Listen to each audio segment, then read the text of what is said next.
Hello everyone, welcome to Scorched Earth Toys at anymoon.com. Today I'm reviewing Yamato's 1/15 scale Garland toys. The 1/15 scale is a little debatable. I'll have a picture on anymoon.com showing this compared to a Mega House 1/15 Ride Armor toy. You'll see the scales just a little bit out of whack. So, this toy has wheels that spin, but not very well, and these wheels aren't really rubber. You can see there's a little back and forth. There's a magnet that connects the front of the bike to the back of the bike. It kind of brings everything together for transformation. So, it's kind of neat, but it is a little fiddly. There's really not much going on in this mode. There are different versions of the Garland. This is the factory paint scheme. There's also the red movie version and a brown army colored version. And then there was another variant that's the Proto Garland, which has some different frills to it than this toy. So, if I ever get one, I might do a different review separately. Okay, so let's take a closer look at the pilot figure and the driver figure. I've got the helmet on him that comes only with the factory version. Otherwise, he's got hair with a little microphone, or hair without the little microphone, or what have you. Not a lot of articulation. You can't make him stand. Oops. You can make him turn his head, though. And his legs bend. And he's got his arms and his wrists. The wrists pop out a little too easily, so if I'm jostling the rider around, his hands will just fall off. The steering wheel comes forward, has some mobility to it to help you get everything in position, and you can sit him down with his butt on the seat holding the wheel, and that looks good. Oops, don't do that. Okay, so that's pretty much all there is for bike mode. There's some good detail. Again, there's magnets holding this thing together, so if you push down on it too hard, it kind of comes apart on you. But generally, that's not a problem. Okay, let's go ahead and transform this thing into I guess we'll call it Batroid mode. Alright, here is the robot mode. Now, you may have noticed when I was handling the bike mode that the magnets kind of made the toy a little fiddly. That's even more the case in robot mode, so that's something to be aware of. The toy comes with a gun, a little slide-out mechanism, and a clip / magazine. Alright, head is a ball joint. Not a huge left-right range. I guess it does. Just have to tweak it a little bit. There you go.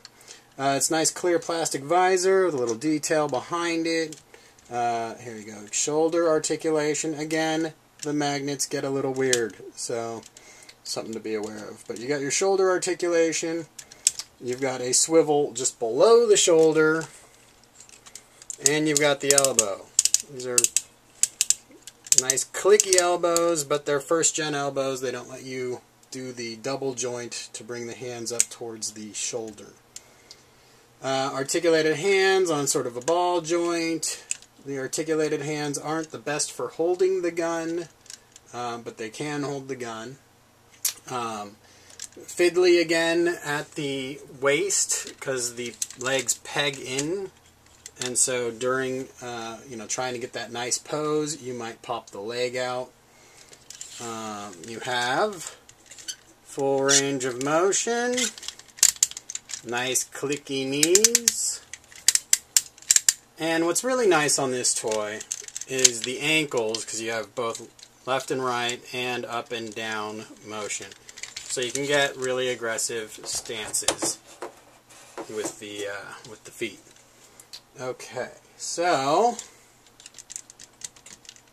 that pretty much does it, other than the fact that you can put the rider figure in the back of the vehicle. It's just a real pain in the butt, and since he's completely concealed, I don't know why you would. So, it's an option though for those of you who think that's absolutely necessary. All in all, these toys are fiddly and fragile, especially the red one that came out first. You're going to want to avoid the red toy.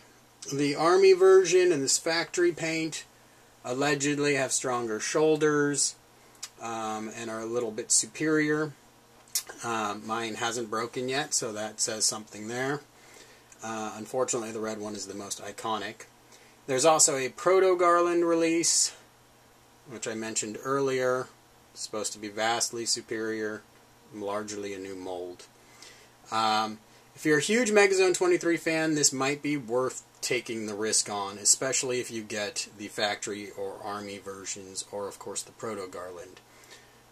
If you're not a huge Megazone 23 fan, and you were thinking about picking this toy up just because of its tenuous connection to Robotech and you're a die-hard Robotech fan, do yourself a favor and don't buy it. Go out and buy a 148 VF1 toy or a 160 V2 VF1 toy. You should have bought yourself a Beagle Ride Armor or a Toynami Masterpiece Ride Armor. Those toys are vastly superior to this thing. So keep that in mind. If you're just a sucker for the design, well, this is a decent enough toy. Certainly well detailed and a good size. Speaking of size, I'll have more pictures on anymoon.com to show you some comparisons to existing toys. Alright, thanks for viewing.